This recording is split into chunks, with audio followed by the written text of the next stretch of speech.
Bonjour classe, bienvenue. Aujourd'hui, c'est le 4 mai 2020. Today is May 4th, 2020. May the 4th be with you. Aujourd'hui, on va apprendre un peu de vocabulaire au sujet du chapitre 8, Vocabulaire 1, les corvées. So today we are going to talk about some vocab. We are in a new chapter, chapitre 8, chapter 8. So we're talking about les corvées, which in French is chores. So all of this vocab is going to have to do with things that happen around the house, like sweeping, mowing the lawn, etc., etc. And I'm going to hope and challenge you to help out your parents sometime this week by picking up a chore that maybe they don't necessarily like and just being a good person and helping them out. So with that, we're going to go ahead and get started. Le premier mot de vocabulaire, c'est faire la cuisine. Faire la cuisine en français, faire la cuisine. And en anglais, faire la cuisine is to cook. La deuxième mot de vocabulaire, c'est mettre la table. Qu'est-ce qu'elle fait ici? Qu'est-ce qu'elle fait ici? Elle met la table, so she is setting the table. La troisième mot de vocabulaire, c'est débarrasser la table. Et débarrasser la table, c'est le contraire de mettre la table. It's the opposite of setting the table. Exactement, c'est to clear the table. Ici, on a une petite fille qui a une balaye. Donc, le mot de vocabulaire, c'est balayer. Balayer, c'est un verbe en Y-E-R, a Y-E-R verb. Et le verbe balayer égale, en anglais, equals in English, to sweep. So I want to talk really quickly about the verbs that end in Y-E-R. We haven't seen those verbs before. So the next set of verbs that we're going to learn are verbs that end in, you guessed it, Y-E-R. So you're going to see a couple verbs in here that end in Y-E-R, but be careful, they don't conjugate like normal ER verbs. They're a little bit irregular. That Y kind of throws a curveball. La prochaine mot de vocabulaire, c'est faire la vaisselle. Faire la vaisselle. Et qu'est-ce que c'est faire la vaisselle? Regarde la photo. Faire la vaisselle en anglais, to do the dishes. Ici, il y a un petit bébé et le petit bébé a un aspirateur. Un aspirateur. Donc, le mot de vocabulaire, c'est passer l'aspirateur. Et passer l'aspirateur en anglais égale to vacuum. Dans cette photo, il y a deux garçons et une voiture. Et les deux garçons lavent la voiture. Donc, les deux garçons lavent la voiture. Donc, en anglais, laver la voiture égale to wash the car. Dans cette photo, il y a un homme. Et qu'est-ce que l'homme fait? What is the man doing? L'homme promène. So, le verbe promener. Le verbe promener égale en anglais to walk. Faites attention. Pay attention. This is an accent-changing verb. If you don't remember what accent-changing verbs are, I'll have to give you another lesson on it. But just remember that they switch accents or they add accents.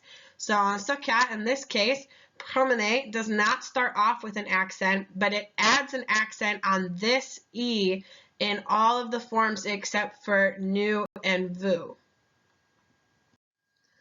Regarde cette photo, et dans cette photo, il y a une poubelle et un petit garçon, et le petit garçon sort la poubelle. Il sort la poubelle. Donc, ce mot de vocabulaire en anglais, to take out the trash. Dans cette photo, il y a une personne et deux chiens, et la personne promène les chiens. Donc, le mot de vocabulaire, c'est promener ou sortir le chien. Promener, we learned a couple minutes ago. Promener is the verb to walk. Sortir, we've seen before. Sortir is the verb to take out. So, promener / sortir le chien égale en anglais equals in English to walk or to take out the dogs. Dans cette photo, il y a des jolies fleurs. Il y a des jolies fleurs. There's pretty flowers. Et avec les fleurs, on arrose les fleurs. Donc, le mot de vocabulaire, c'est arroser. Arroser is the verb to water. Arroser les plantes, to water the plants. Ou à la contraire, arroser les fleurs, to water the flowers. Dans cette photo, il y a une tondeuse à gazon et il y a la pelouse. Donc, le mot de vocabulaire, c'est tondre la pelouse. Et le garçon ici, il tond la pelouse avec la tondeuse de gazon. Et ça, c'est la pelouse. Donc, tondre la pelouse en anglais égale to mow the lawn. Dans cette photo, il y a un garçon, un petit garçon, et sa chambre est un désastre. His room is a disaster. Donc, le mot de vocabulaire, le garçon a besoin de ranger sa chambre. Ranger sa chambre. The little boy needs to clean up his room parce que c'est un désastre. It's a disaster.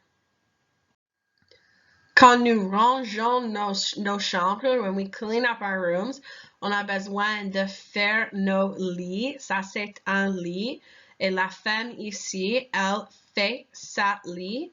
So, faire son lit, c'est le mot de vocabulaire to make one's bed.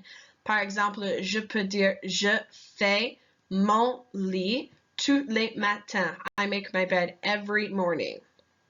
Dans cette photo, il y a une petite chat, un gros chat, et aussi il y a de la nourriture du chat et une femme. Et la femme donne à manger au chat. Donc, le mot de vocabulaire, donner à manger au chat is to give food to the cat, so to feed the cat. Tu peux aussi dire donner à manger au chien, donner à manger au serpent, serpent is snake, etc. Dans cette photo, il y a deux personnes, une maman et une fille, et la maman fait la lessive avec les vêtements et la lessive ici. So, the mot de vocabulaire, the vocab word is faire la lessive, en anglais, to do the laundry. Dans cette photo, ça c'est une lave-vaisselle. Lave-vaisselle is a dishwasher. Le mot de vocabulaire, c'est vider le lave-vaisselle. Vider is the verb to empty. Donc, vider, to empty, le lave-vaisselle, the dishwasher. On peut aussi charger le lave-vaisselle. We can also load the dishwasher. Charger le lave-vaisselle. Regardez la photo. Qu'est-ce que la femme fait? En anglais, the woman is cleaning. Donc, le verbe to clean en français, c'est nettoyer. Et nettoyer, c'est aussi un Y-E-R verb. So it's also a Y-E-R verb. Nettoyer, c'est le verb to clean. And we'll talk about the Y-E-R verbs later on. Donc, maintenant, on a des phrases. So now we have phrases pour demander la permission, to ask for permission. La première phrase, tu es d'accord si je vais au cinéma. Donc, c'est le mot de vocabulaire ici. Tu es d'accord si. Are you okay if, or is it okay with you if I go to the movies? Donc, c'est pour demander la permission. This is to ask for permission. Si quelqu'un te donne la permission, if somebody gives you permission, donc ça c'est la permission, on a d'accord si et tu tonds la pelouse. Donc, d'accord si, okay if you mow the lawn. Pour demander la permission encore, on a est-ce que je peux aller chez Laurent? Est-ce que je peux? C'est le mot de vocabulaire. Donc, est-ce que je peux? Can I? Et puis aller chez Laurent. Go to Laurent's house. Cet mot de vocabulaire, c'est pour refuser la permission. Refuser la permission, c'est pas question. Pas question, out of the question. Et encore pour donner la permission, on a bien sûr, of course, bien sûr, mais il faut d'abord, of course, but first you must. So, okay, but first you must.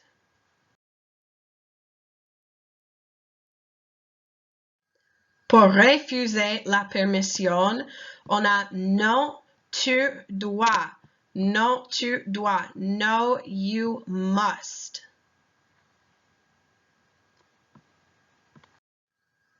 So now we're going to talk about like frequency and how often you do a chore. So if you don't make your bed every day, but you make it every 2 days, we'll talk about how to say that.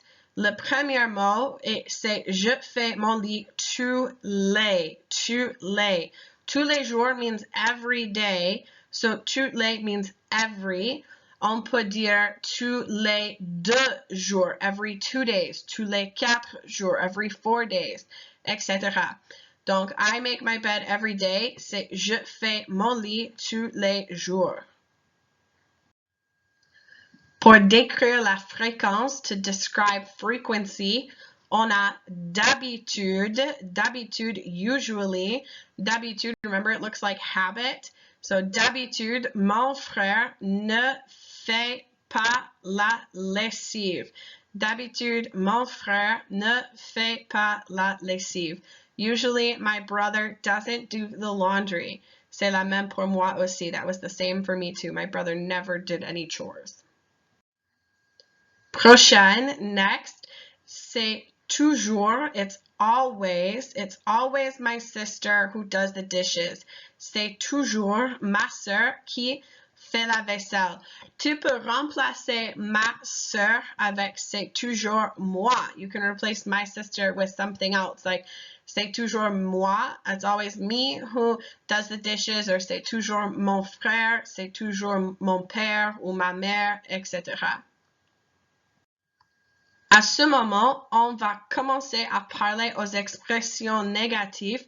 So now we're going to start talking about negative expressions and how you say that you never do something or nobody ever does anything. Donc, les expressions négatives. La prochaine expression négative, the first negative expression, c'est ne jamais. On a déjà appris jamais. We've already learned jamais. If you needed a refresher, ne jamais means never. And just like how you have ne and pas, ne jamais still goes around that verb, just like the hamburger, but instead of using pas, now you're going to use either jamais, rien, personne, or plus. La prochaine, ne rien means nothing. So ne rien. And I'll talk about why this one and ne personne have an asterisk in just a second. Ne personne is no one, because personne looks like person, so ne personne, no one. Ne plus means no longer, like I no longer do the dishes, he no longer lives here, etc. Ne, ni, you learned ne, ni en chapitre 3, in chapter 3 en français 1, in French 1. Ne, ni means neither nor, like I do neither the dishes nor mow the lawn. Et puis ne pas, c'est très facile, not. Ne pas encore, not yet. Like I haven't made my bed yet, but I'm going to make it, just not yet.